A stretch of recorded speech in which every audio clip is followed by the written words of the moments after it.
আমি আর দিদি দুজনেই গেছিলাম।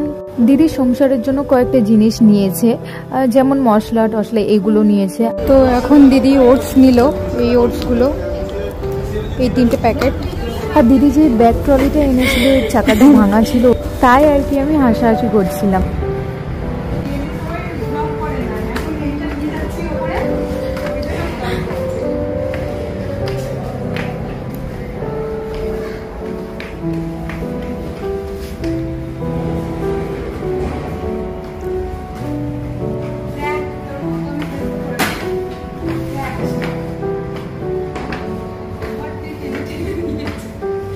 এখান থেকে কয়েকটা জিনিসও নেওয়া হয়েছিল, যেমন শাওয়ার জেল আর একটা লিপ বামও আমি নিয়েছি। তো এখান থেকে টুকিটাকি জিনিস নেওয়া হয়েছে, তো সেইগুলো তোমাদেরকে আমি ঘুরে দেখাচ্ছিলাম। আমি যে ছোট ছোট মিনি ভ্লগগুলো করি তোমাদের কেমন লাগে অবশ্যই কমেন্ট করে জানিও।